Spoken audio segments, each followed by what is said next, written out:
빛이 되십니다. 내게 빛이 되시니 내 삶의 어두운 절망 가운데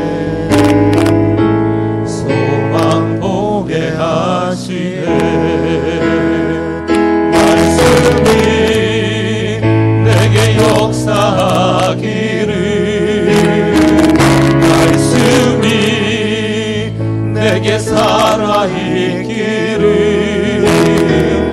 하나님 말씀을 듣겠나이다. 주님의 음성을 듣겠나이다. 주님의 말씀을 듣겠나이다. 주님의 뜻대로 살겠나이다. 할렐루야.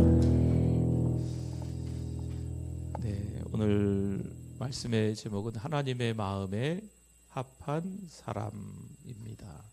우리 옆에 분들과 그렇게 오늘은 물론 잘 오셨습니다, 은혜 많이 받으세요도 하시고요, 하나 또 하나님의 마음에 합한 사람이 됩시다. 우리 옆에 분들과 인사 나누겠습니다. 하나님의 마음에 합한 사람이 됩시다. 잘 오셨습니다. 은혜 많이 받으세요. 네.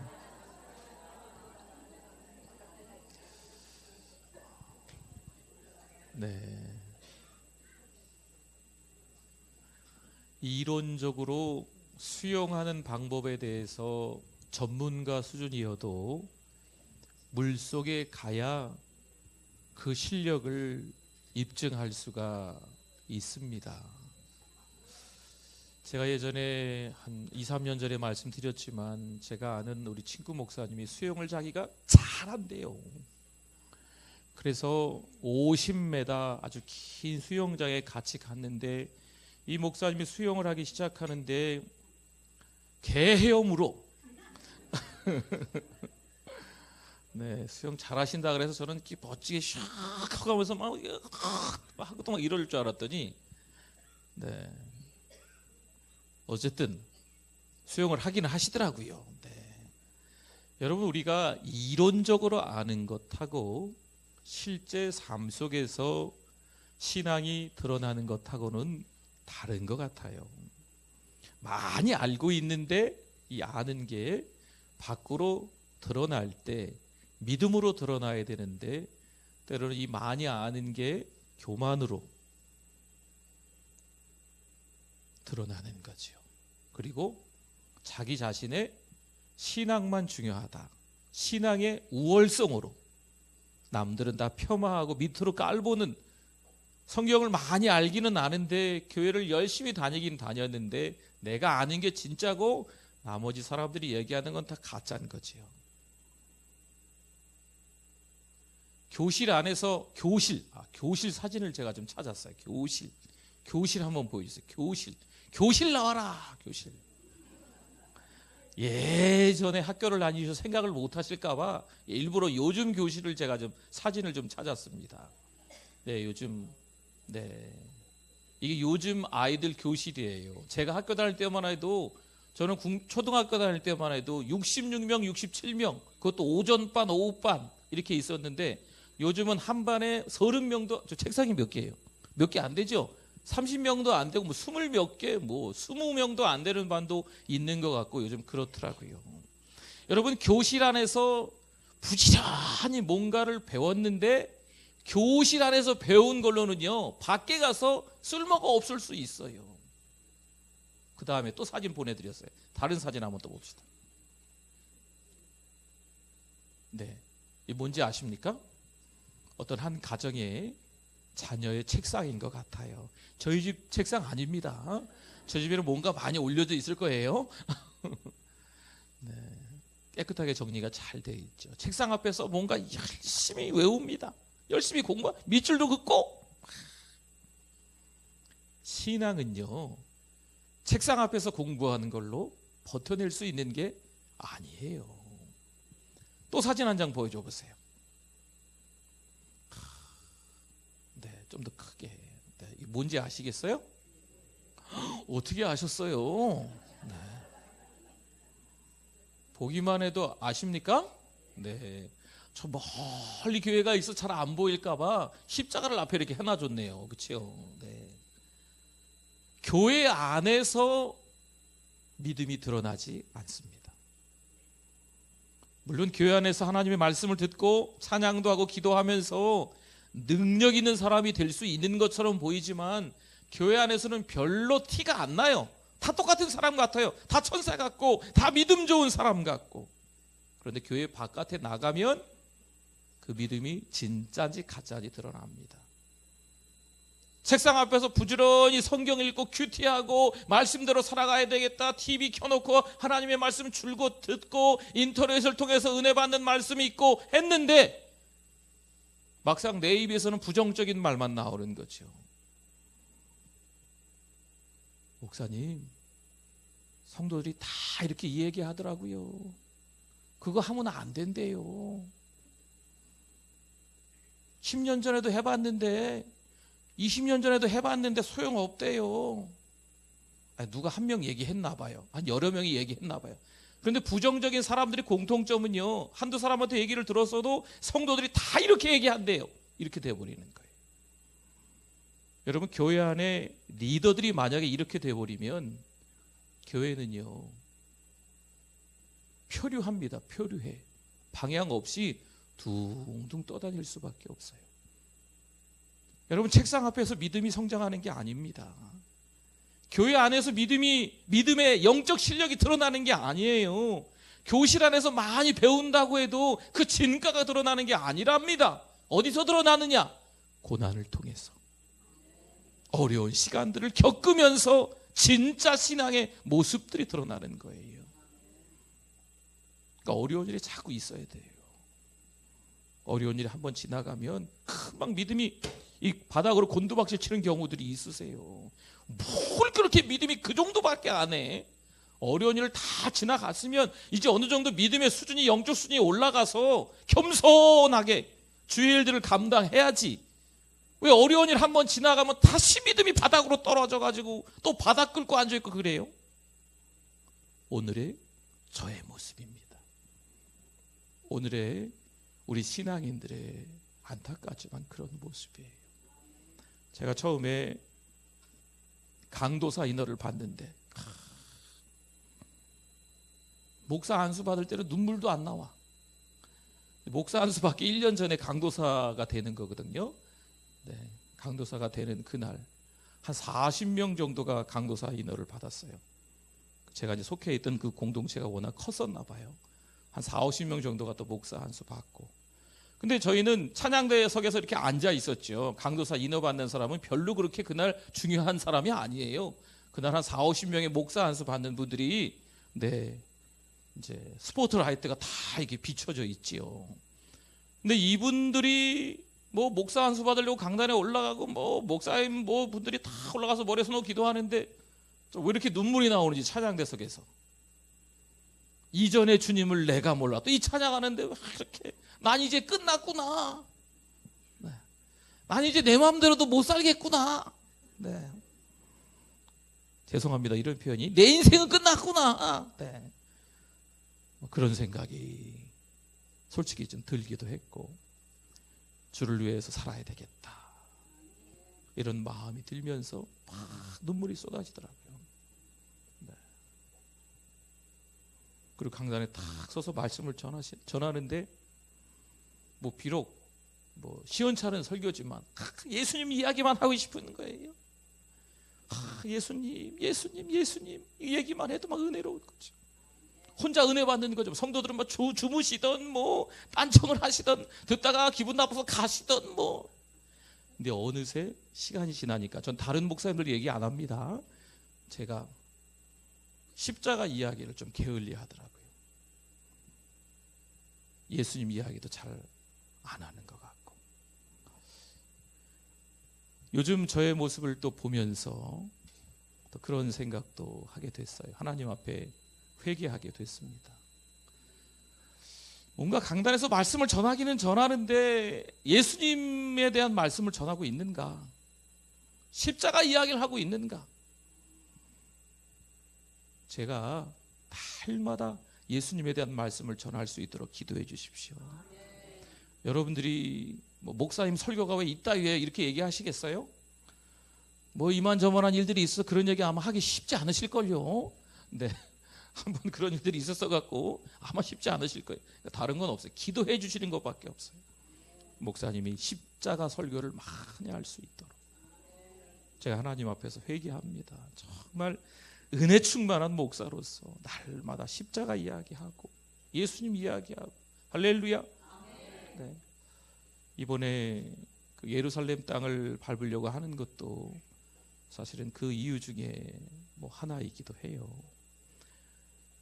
선교의 출발이 이왕이면 예루살렘 땅을 밟고 저기 어디 동남아시아도 선교지 가야 되고 인도에도 가야 되고 여기저기 아프리카도 가야 되고 많은 선교지가 있지만 우리가 예수님을 제대로 만나야 될 것 같고 그 현장에서 좀 선교가 무엇인지를 저와 함께 좀 이야기 좀 나누었으면 좋겠고 그런 마음들이 좀 있어요.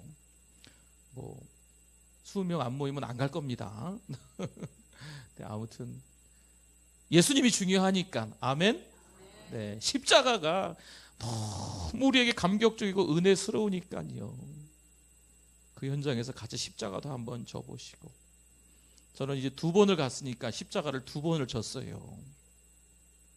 예수님이 넘어지셨던 곳마다 이제 바꿔가면서 제가 졌으면 또 어떤 장로님이 지시고 또 어떤 집사님이 지시고 이렇게 그 같이 이제 십자가를 바꿔가면서 짓고 올라가 그러는데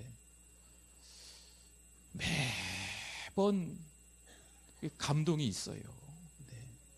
그 현장에서 받은 은혜를 좀 살려서 우리가 신앙의 기쁨을 교실이나 교회 안이나 책상 머리 앞에서 이렇게 반짝반짝 하다가 마는 것이 아니고 우리가 신앙생활을 평생 잘할 수 있는 다짐이 되기를 바랍니다.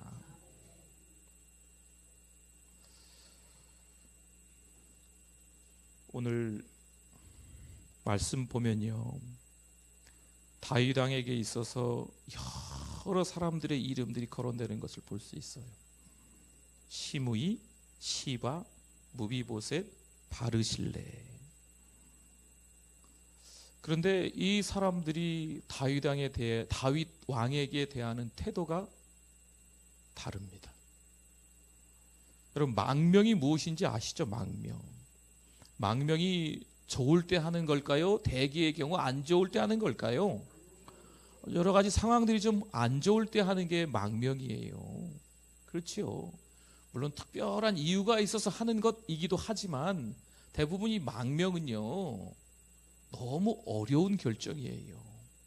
다윗 왕의 아들 압살롬이 10지파 이스라엘 모든 사람들에게 환심을 산 거지요. 그 사람들의 마음이 다 압살롬에게 끌려가니까 다윗이 어쩔 수 없이 그 땅을 떠나야만 했어요.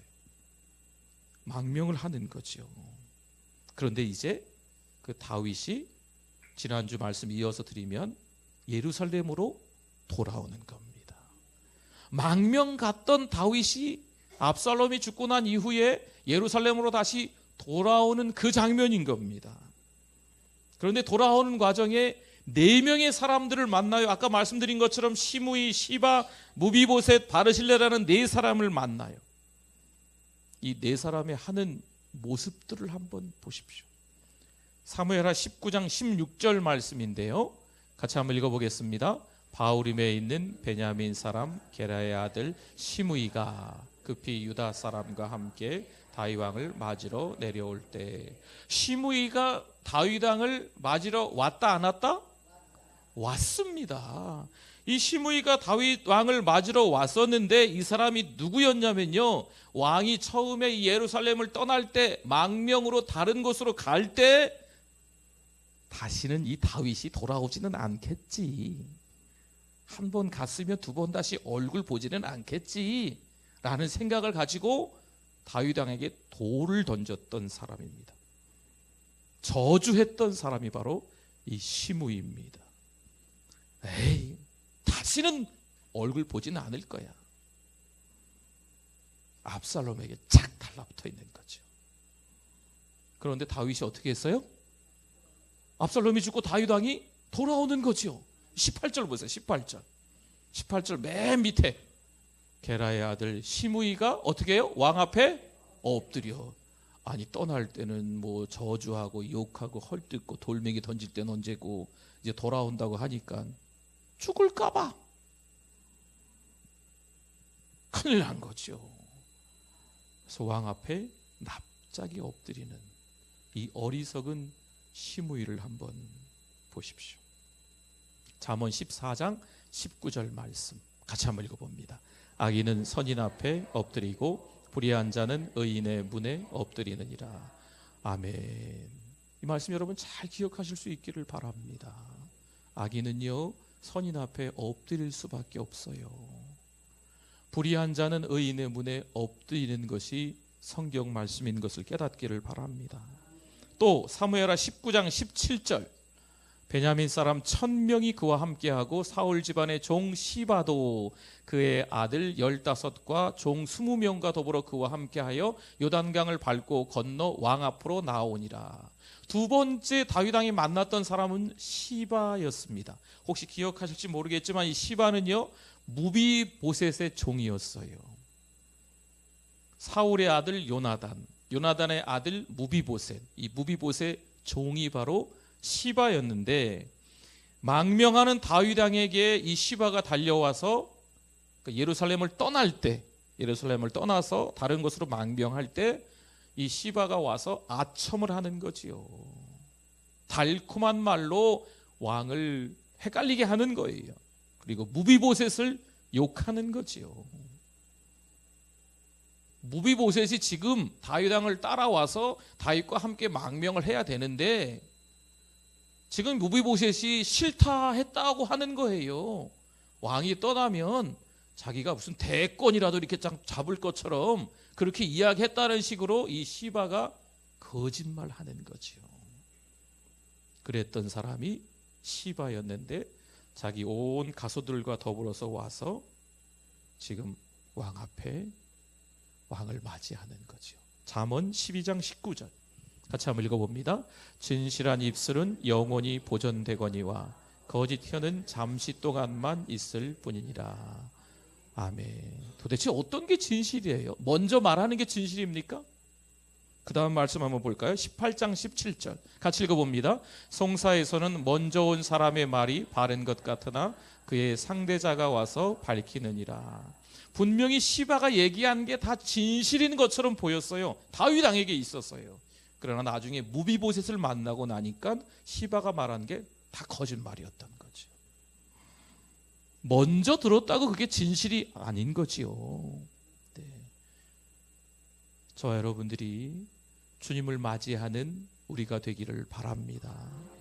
어떤 때는요 우리가 오늘 말씀에 나온 시므이처럼 이렇게 할 수도 있어요.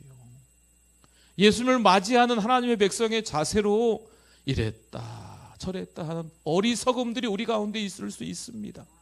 어떤 날은요 주님께서 우리에게 잘 해주신 것 같은 거죠. 그러니까 주님께 탁 달라붙고, 어떤 날은 좀 주님께서 우리에게 좀 소홀히 여기시는 것 같아요. 그럼 교회 안 나오는 거죠. 여러분 시바 같은 사람도 조심해야 돼요. 이 시바가요 우리 자신일 수도 있어요. 믿음 생활 잘하는 사람이 있으면 그 사람에게 안 좋은 말을 하는 거죠. 여러분 다윗의 상에 무비보셋이 같이 밥을 먹었어요. 어찌 보면 원수의 아들, 원수의 손자인데,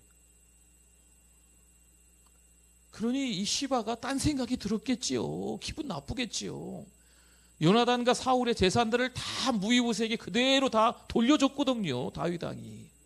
그러니까 종의 모습으로 이 시바가 지금 이 요나단 누굽니까? 무비보셋을 보니까 이 마음 가운데 불편한 거예요. 주님을 맞이하는 우리들이 신앙생활을 잘하는 분들이 있으면 욕하고 헐뜯고 뒤에서 비방하고 이러지 마시길 바랍니다.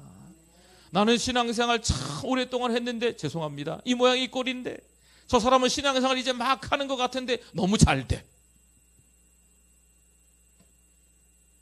박수 쳐주세요.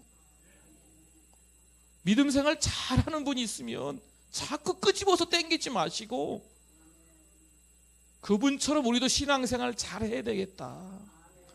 도전 받으시기를 바랍니다. 그렇지요.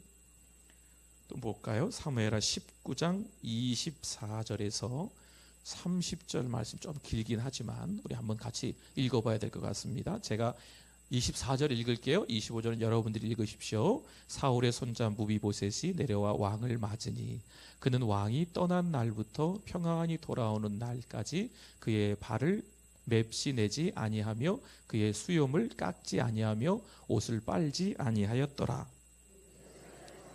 왕을 맞을 때 왕이 그에게 물어 이르되 무비보셋이여 내가 어찌하여 나와 함께 가지 아니하였더냐 하니 대답하되 내 주 왕이여 왕의 종인 나는 다리를 두 다리 다 절므로 내 나귀에 안장을 지워 그 위에 타고 왕과 함께 가려 하였더니 내 종 시바가 나를 속이고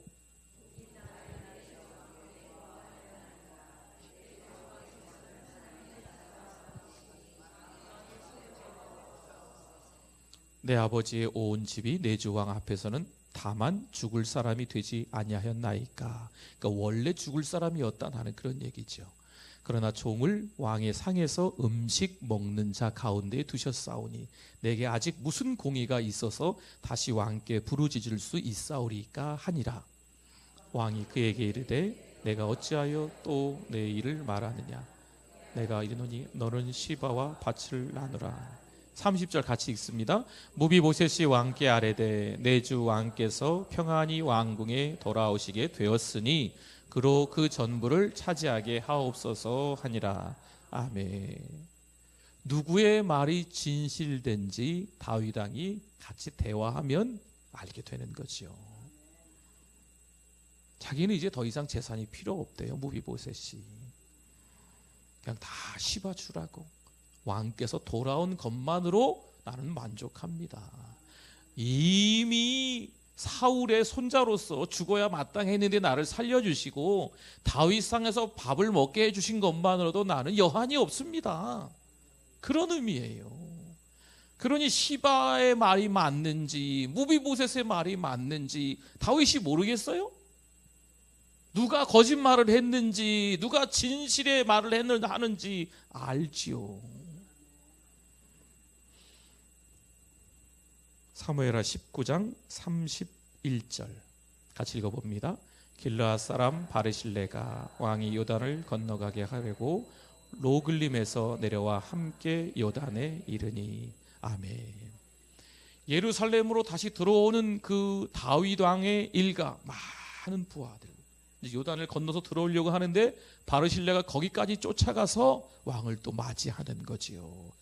네 번째 만났던 사람이, 세 번째가 무비보셋이었어요. 네 번째 만난 사람이 바로 바르실레. 이름이 좀 어렵긴 한데 여러분 이 사람을 잘 주목해 보세요.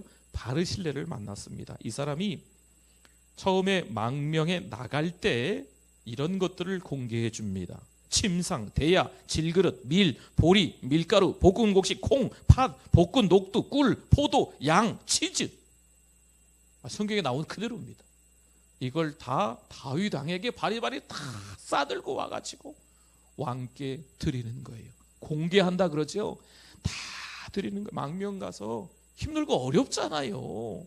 그냥 다 바리바리 싸서 보냈던 그분이 이제 왕을 다시 맞으러 바르실레가 나온 거지요.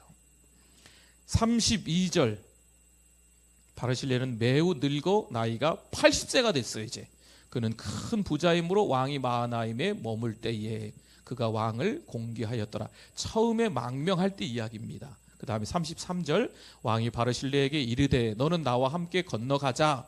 예루살렘에서 이제 내가 다윗 왕인 내가 너 바르실레를 공개하겠다. 이제는 연세 많으신 80세가 넘은 이 바르실레를 다윗 왕이 공개하겠다. 다윗 왕이 선대해 주겠다. 잘 해주겠다.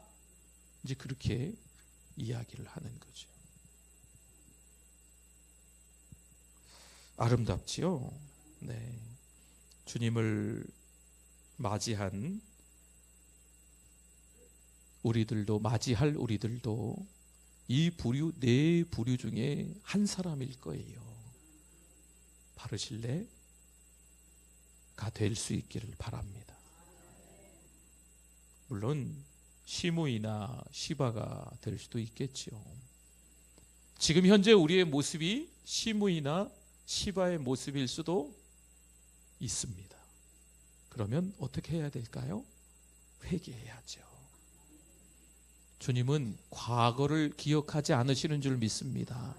지금까지 그렇게 살아왔다고 해도 하나님 앞에 납작이 엎드려 회개하면 우리의 마음을 아시는 주님께서 다 용서해 주실 줄 믿습니다. 마태복음 10장 40절 같이 한번 읽어봅니다. 너희를 영접하는 자는 나를 영접하는 것이요 나를 영접하는 자는 나를 보내신 이를 영접하는 것이니라. 선지자의 이름으로 선지자를 영접하는 자는 선지자의 상을 받을 것이요 의인의 이름으로 의인을 영접하는 자는 의인의 상을 받을 것이요 또 누구든지 제자의 이름으로 이 작은 자 중 하나에게 냉수 한 그릇이라도 주는 자는 내가 진실로 너희에게 이르노니 그 사람이 결단코 상을 잃지 아니하리라 하시니라. 아멘. 죽게 하듯 하시기를 바랍니다. 여러분 주변의 성도님들을 대할 때 죽게 하듯 하세요. 그리고 교회 안에 있는 리더들을 대할 때도 죽게 하듯 하시고, 리더들은 또 성도님들을 대할 때 막대하지 마시고 죽게 하듯 대하시고, 네. 그리고 교회 안에 안 된다, 뭐 하지 못한다 이런 부정적인 말들은 싹 다 없어져야 됩니다. 네. 되는 거 안 되는 건 누가 정하세요? 하나님이 정하시죠. 왜 우리의 경험 가지고 안 된다 이야기합니까? 제가 이제 주일학교 이렇게 전도사로 막 있을 때 저는 이게 가만히 있는 스타일은 아니거든요. 여러분 저를 아시겠죠? 뭔가 자꾸 이렇게 기도하고 응답받고 또 고민하다가 제가 이렇게 이야기할 때는요 즉석해서 얘기하는 게 아니에요. 엎었다가 뒤집었다가 이렇게 했다가 저렇게 했다가 막 고민하다가 하나님께 여쭤보다가 이제 마무리되면 말씀드리는 거거든요.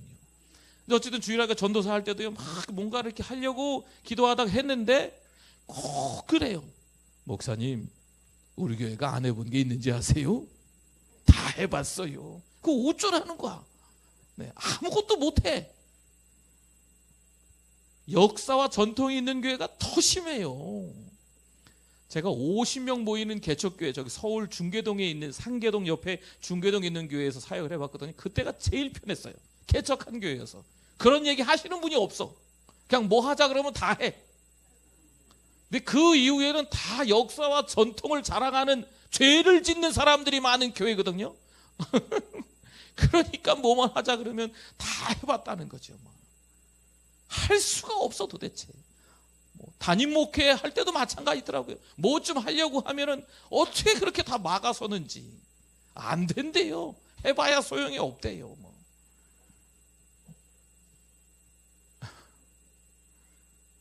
저와 여러분이 잘 감당하실 수 있기를 바랍니다. 네, 뭔가를 하기 위해서 여러분 연세 드신 어르신들 머리가 하얘신 분들도 계신데, 네, 연세가 많이 드시면 아무것도 못 합니까? 예루살렘 못 가실까요? 제가 다 알아봤어요. 가실 수 있대요. 어른들도. 네. 오래 걷지도 않는데요. 차로 한 40인승인가 50인승으로 그 앞에까지 탁탁탁 내려드린대요. 네. 연세가 많으시다고 선교지 못 나갈까요? 아니에요. 비행기를 어떻게 타? 비행기 죄송합니다. 정말 죄송합니다. 신뢰되는 말 제가 한 말씀. 비행기 타고 가시다가 선교 가다가 돌아가셔.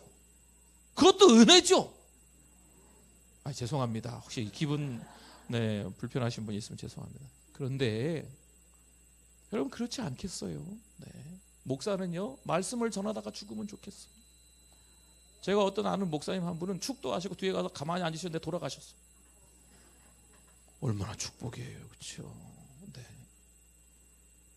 선교하다가 돌에 맞아 죽고 칼에 찔려 죽고 창에 찔려 죽고 할렐루야.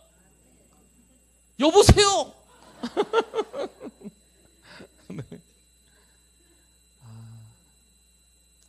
이름을 얘기하긴 좀 그렇지만 어떠한 이렇게 청년들이 저기 어디 분당의 어느 교회가 몇 년 전에 가가지고 막 살고 싶다 하는 얘기도 하면서 순교하고 그랬잖아요. 네. 너무 얼마나 이렇게 보시는 분들이, 많은 사람들이, 국민들이 짠했습니까? 그렇죠? 여러분, 그것도 하나님이 주신 은혜인 줄 믿습니다. 한 번은 제가 이렇게 가는데 젊은 청년들이 이렇게 따라가는데, 목사님 비행기 처음 타요. 비행기 떨어지면 어떡하죠? 선교님께서 잘못해서 죽으면 어떡하죠? 아무나 죽는 줄 알아? 아무나 선교지 가서 죽는 줄 알아? 아무나 비행기 떨어져 죽는 줄 알아? 우리는 안 떨어질 거니까 걱정하지 마. 감사하게도 비행기가 안 떨어졌어요. 네. 네. 아무튼 네. 잘 섬기실 수 있기를 바랍니다. 어르신들도 우리 젊으신 분들도 다 상관없어요. 어떤 현장에서도 하나님 앞에 쓰임 받을 수 있다면 할렐루야. 네. 사무엘하 19장 9절 10절 같이 한번 제가 읽어볼게요. 기니까 이스라엘 모든 지파 백성들이, 여기서 모든 지파 백성들이는 10개 지파 백성을 얘기합니다. 10개 지파 백성들이, 그러니까 이 지파 백성들은 압살롬 쪽에 붙어있던 백성들이에요. 변론하여 이르되, 변론이라고 하는 거 보니까 뭔가 수상적인 말을 좀 할 것 같지요? 왕이 우리를 원수의 손에서 구원하여 내셨고, 따를 때는 언제고 이제 압살롬이 원수래요. 이런, 그렇죠? 압살롬 죽었다고 이제 원수라고 표현하는 거예요. 원수의 손에서 구원하여 내셨고 또 우리를 블레셋 사람들의 손에서 구원하셨으나 이제 압살롬을 피하여 그 땅에서 나가셨고 우리가 기름을 부어 우리를 다스리게 한 압살롬은 싸움에서 죽었거늘 이제 너희가 어찌하여 왕을 도로 모셔올 일에 잠잠하고 있느냐 하니라. 지금 왕과 함께 오는 지파가 유다 지파입니다. 그리고 나머지 지파 10지파는요 압살롬 쪽에 달라붙어 가지고 같이 전쟁을 많이 했었어요. 그러면서 이 10지파가 유다 지파 보고 나무라고 있는 거죠. 또 이 왕을 모시러 오는데 왜 아무 얘기도 우리한테 안 했느냐? 우리가 다 같이 나가가지고 왕을 맞이할 텐데 말 같지 않은 소리하고 앉아있네. 그렇죠? 참 기가 막힌 일입니다. 이게 진짜 다윗 왕에 대한 충정심이었을까요? 아니에요. 사무엘하 15장 13절 전령이 다윗에게 와서 말하되 이스라엘의 인심이, 그러니까 10지파 예루살렘 바깥에 있는 모든 사람들의 인심이 다 누구에게로 돌아갔다고요? 압살롬에게로. 그러니까 10지파가 다 압살롬에게로 돌아갔다라는 이야기입니다. 예루살렘에 있는 유다 지파만 빼고 다 압살롬에게 돌아갔다, 이런 얘기입니다. 19장 9절 10절 우리 말씀 조금 전에 봤지요. 네, 그 말씀이고 다시 말씀드리면 19장 41절 볼까요? 41절 온 이스라엘 사람이 왕께 나와 왕께 아뢰되, 똑같이 지금 온 이스라엘 사람이 그 10지파에게 하는 겁니다. 우리 형제 유다 사람들이 어찌 왕을 도둑하여. 왜 유다 지파가 자기들만 왕을 섬기고 이렇게 얘기하는 거예요. 왕과 왕의 집안과 왕을 따르는 모든 사람을 인도해. 왜 유다 지파만 인도해서 요단을 건너가게 하였나이까 하매 43절 이스라엘 사람이 유다 사람에게 대답하여 이르되 우리는 왕에게 대하여 10몫을 가졌으니, 자기네가 10지파니까 10몫을 가졌으니 다윗에게 대하여 너희보다 더욱 관계가 있거늘, 유다 지파는 한 지파니까, 그렇죠? 너희가 어찌 우리를 멸시하여 우리 왕을 모셔오는 일에, 자기네 왕이 아니죠. 압살롬이 자기네 왕이었었잖아요. 근데 지금 돌변한 거예요. 변론하고 있는 거예요. 먼저 우리와 의논하지 않았느냐? 왜 우리가 10몫이 있는데 혼자이면서 왜 우리하고 의논하지 않았냐라고 유다 사람의 말이 이스라엘 사람의 말보다 더 강경하였더라. 여러분, 오늘 이 말씀을 잘 생각해 보시면 좋을 것 같습니다. 어떤 게 진짜 충정심인가? 어떤 게 정말 다윗 왕을 사랑하기 위해 사랑한다고 하는 말인가? 충정심으로 얘기하는 게 있고 자기의 속셈이 드러나는 말이 있어요. 바보가 아닌 이상 그 이야기를 들으면 대략 감이 옵니다. 네.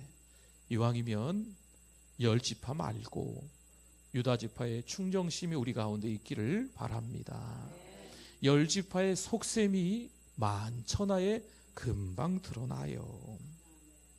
20장 1절 2절, 오늘 본문은 19장인데 만차에 드러난 이 열 지파의 속셈, 마침 거기에 불량배 하나가 있으니. 누구요?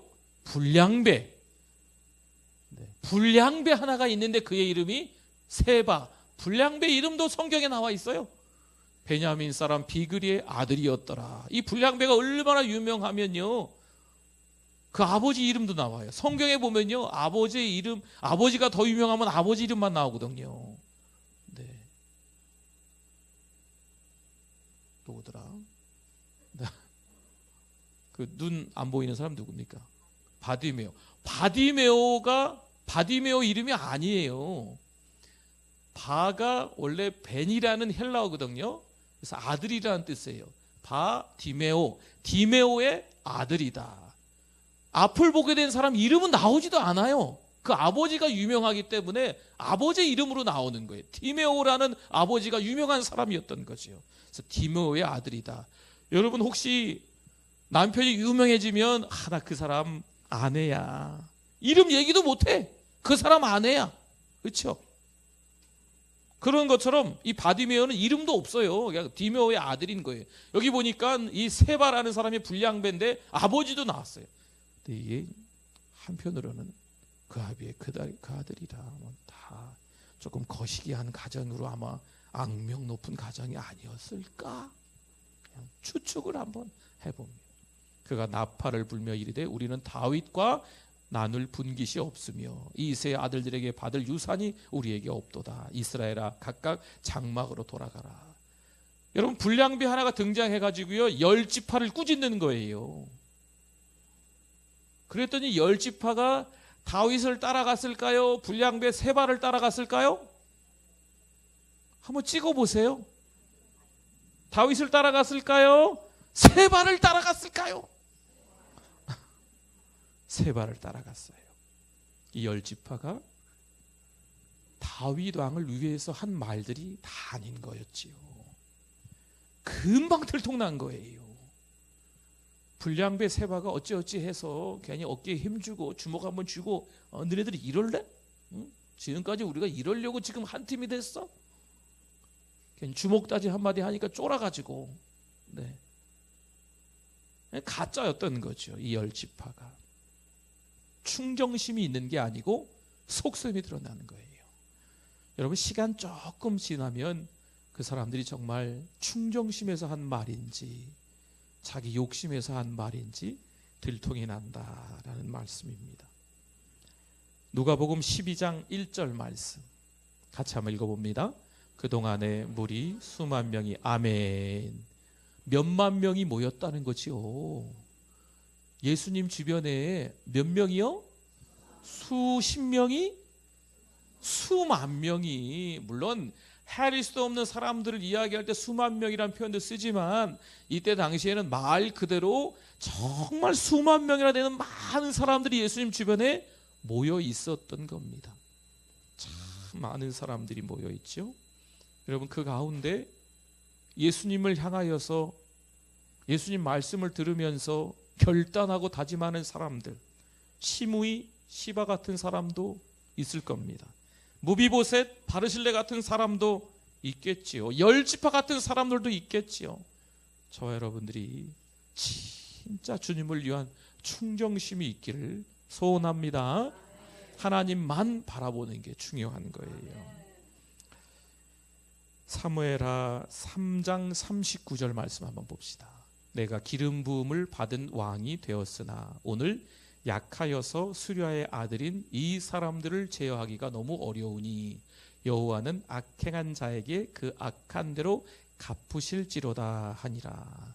지금 다윗이 요압 때문에, 그 요압의 형제들 때문에 하는 말이에요.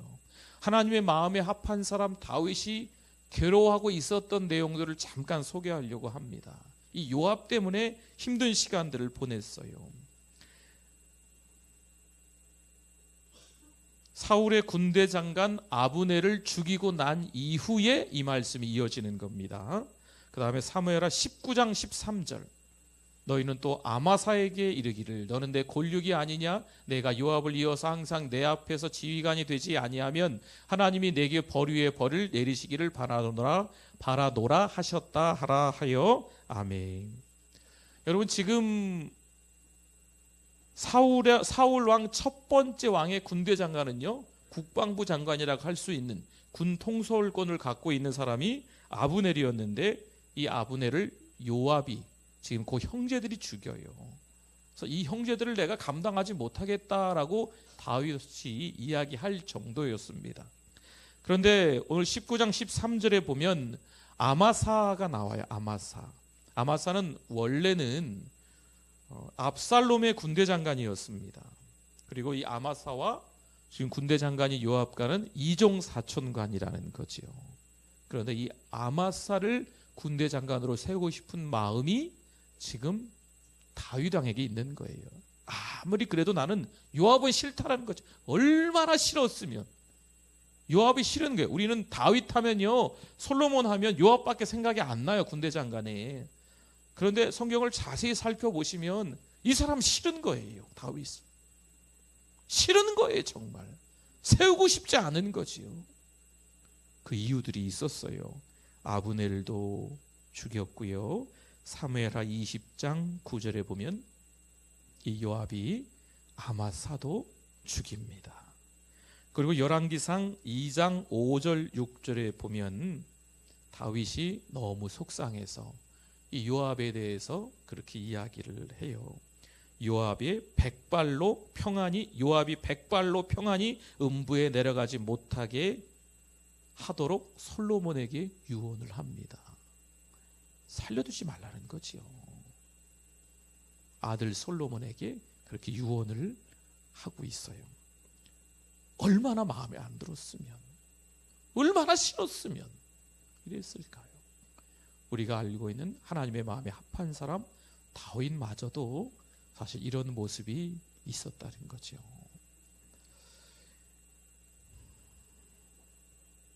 우리를 일꾼으로 쓰시는 주님의 마음은 어떤 마음이실까요?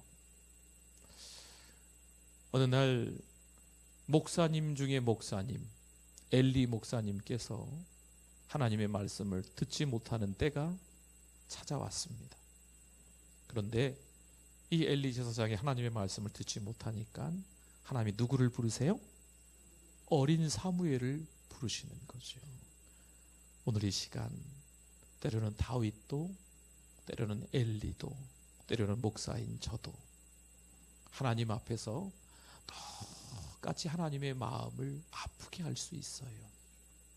그러나 저도 여러분들도 회개하고 다시 하나님 앞에 쓰임 받을 수 있기를 바랍니다. 이 세상에 그 누구라도 그 어떤 사람이라도 완벽한 사람은 있지 않습니다.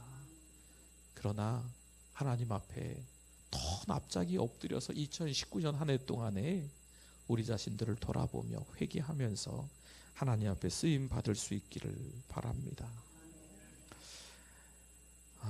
사울 왕으로 세우신 것을 하나님께서 후회하셨다라는 말씀도 우리 사무엘 상에 보면 나오잖아요. 내가 이 사울을 왕으로 세운 것을 후회한다. 사도행전 13장 22절에 보면요, 그러니까 사울을 패하시고 다윗을 왕으로 세우셨는데 그 밑에 내려와서 보면 내 마음에 어떤 사람이라? 맞는 사람이라. 이전 개역 한글에는 합한 사람이라, 요즘 개역 개정에는 맞는 사람이라. 네. 하나님의 마음에 합한, 하나님의 마음에 맞는 저와 여러분이 되기를 바랍니다. 다윗이 하나님에게 맞는 마음만 가졌을까요? 아니라니까요. 밧세바란 여인하고 어찌 뭐 그런 일도 있었고, 오늘 말씀해 보니까 요압을 죽도록 싫어하기도 했고, 그러나 하나님 앞에서 회개할 때 하나님은 다시 써주시는 줄 믿습니다. 출애굽기 15장 20절 말씀 같이 읽어봅니다. 아론의 누이 선지자 미리암이 손에 소고를 잡음에 모든 여인도 그를 따라 나오며 소고를 잡고 춤추니. 아멘. 미리암이 선지자입니다. 네, 아시죠? 미리 알았잖아요. 미리암. 네. 미리 알고 있는 사람이기 때문에 선지자예요. 네. 웃으시라고 말씀드리는데 안 웃으시니까 좀 썰렁하네요. 네, 네. 네. 근데 여러분 보세요. 미리암이 손에 소고를 잡음에 모든 여인들도 그를 따라 나오며 소고를 잡고 춤췄다. 이 말씀은 뭐냐면요, 홍해를 건너고 난 이후에 모세도 덩실덩실 춤추지만 지금 이 모세도 이 미리암도 너무나 감격스러워서 막 춤추고 이러는 거지요. 여러분, 탁월한 여인입니다. 선지자 미리암은요, 아주 영성이 탁월한 사람이에요. 굉장한 여인입니다. 그러나 교실에서 배운 그 믿음이, 교회 안에서만 써먹던 그 신앙이 진가가 드러나야 될 그때에 드러나지 못하고 잘못된 판단을 합니다. 민수기 12장 1절, 모세가 굿수 여자를 취하였더니 그 굿수 여자를 취하였으므로 미리암과 아론이 모세를 비방하니라. 모세가 굿수 여자 흑인이건 아무튼 취한 부분에 대해서 하나님이 어찌어찌 하시겠지요. 네. 그런 하나님은 다른 말씀 안 하시는데 이 탁월한 여선지자 미리암이 지금 아론과 미리암이 같이 비방했다라고 나오는데요, 우리 히브리어 성경을 보면 그렇지 않습니다. 히브리어 성경을 보면 이 비방하다라고 하는 단어는요, 여성 3인칭 단수예요. 여성 3인칭 단수. 그냥 아론은요, 미리암이 비방하니까 옆에 덩달아서 옆에 같이 있었던 거예요. 같이 있으면 될까요? 안 될까요? 여러분, 누가 흉보고 욕하고 비방하는 자리에 같이 있으면 안 돼요. 이 성경에 이름 나오잖아요. 같이 있었던 것 때문에. 네. 욕하고 헐뜯을 때 그 자리가 아니다 싶으면 빨리 떠나야 돼요. 할렐루야. 정말이에요. 그 앞에서 미리암 혼자 계속 떠들어대는 거죠. 아는 게 너무 많어. 이것도 맞고 저것도 맞고 이것도 틀리고 저것도 틀리고 막 이야기하는 거죠. 누구를 비방하고 있어요 지금? 주의 종 모세를 비방하고 있는 거죠. 아주 신랄하게 아는 척은 다 해요. 그래서 어떻게 되냐면 미리암의 이마에 문둥병이 생깁니다. 아론의 이마에 아무것도 안 생겼어요.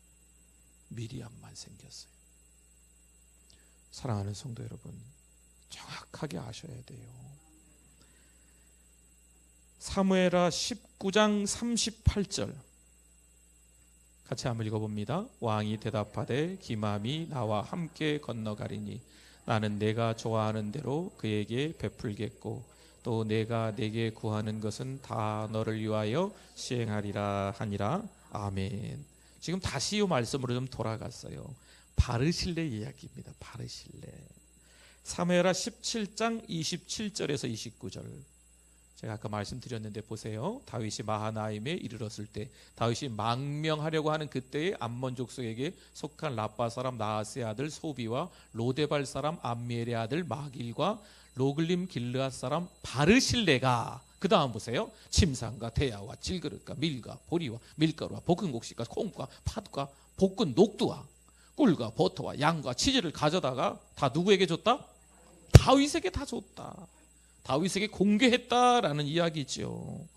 그랬을 때에 다윗이 이렇게 이야기하는 거예요. 이제는 내가 너를 위하여 공개하겠다. 저 여러분들이 주님을 제대로 섬길 수 있기를 바랍니다.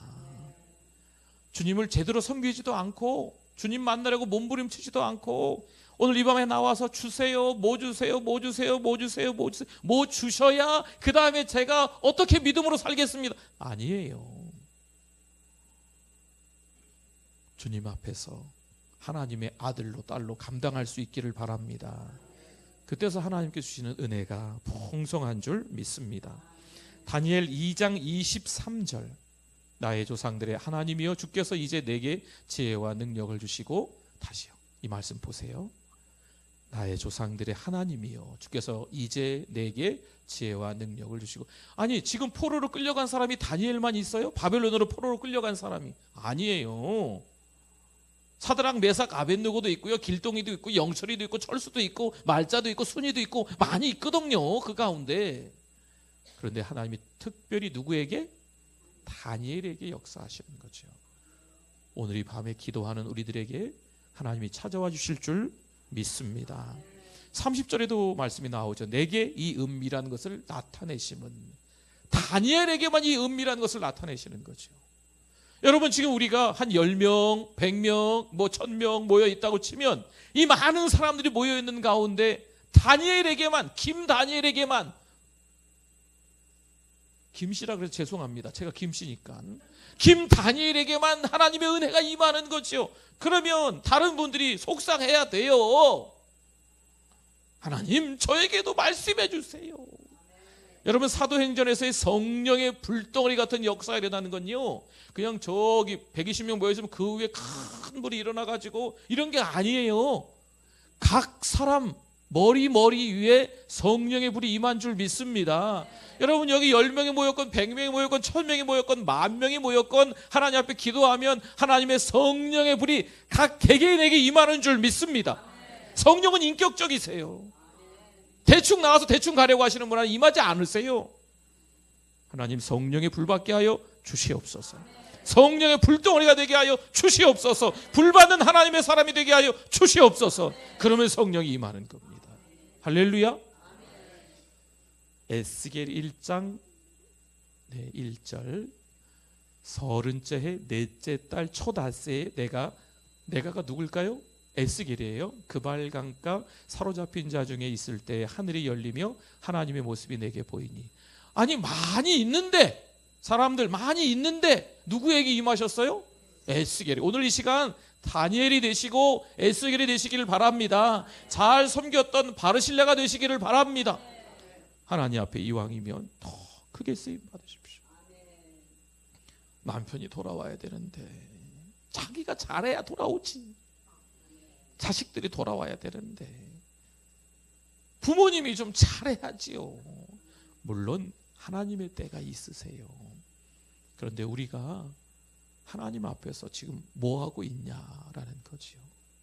더 기도해야 되고요, 더 하나님이 나를 택해 주신 것에 대해서 감사해야죠. 하나님, 이왕이면 나를 써주시옵소서. 아멘. 나이가 많이 들었지만, 건강도 좀 그렇지만 하나님, 나를 써주시옵소서. 기도하는 자리를 지키는 거고, 예배드리는 자리를 지키는 거고, 전도하는 자리를 지키는 거고, 사랑방 모임 그 자리를 지키는 거고, 믿음의 사람들이 모여서 은혜를 나눌 때 그 자리를 지키는 거죠. 괜히 부정적인 말들이나 하고 욕하고 비방하고 헐뜯고 주동자가 되지 않기를 바랍니다. 그 자리에 참관하지 않기를 바랍니다. 은혜의 자리만 함께 계시고 은혜의 말들만 내 입에서 나올 수 있도록. 여러분, 제가 요즘에 왜 이런 얘기를 자꾸 하는지 아세요? 이 젊은 목사가 걱정스러워서 그래요. 큰일이 있을 때는요, 그 큰일 한 가지 때문에 다른 모든 것들은 별것도 아니거든요. 다 넘어가거든요. 그런데 이 또한 지나가리라. 하나하나가 다 지나가다 보면 그 다음에는 아주 작은 것들이 막 두더지 잡기 하는 거 아시죠, 여러분? 톡 때리면 톡 나오는 거, 두더지. 하도 거룩하셔서 그런 거 안 해보셨어요? 이렇게 때리는 거? 아유, 요 마귀 새끼 막 그러면서 막 그 때리고 막 그래, 안 해보셨어요? 네네. 희한하죠. 큰 일이 있을 때는 그런 거 잘 안 보이는데 큰 게 지나가면요, 사소한 거 별것들이 막 다 보이거든요. 여기서도 중얼중얼, 저기서도 중얼중얼 되지 않기를 바랍니다. 혹시 부담되시는 말씀이면 죄송해요. 근데 어쨌든 찔림이 있으셔야 돼요. 우리 두 손 높이 들고 우리 한 20여 분 정도 기도할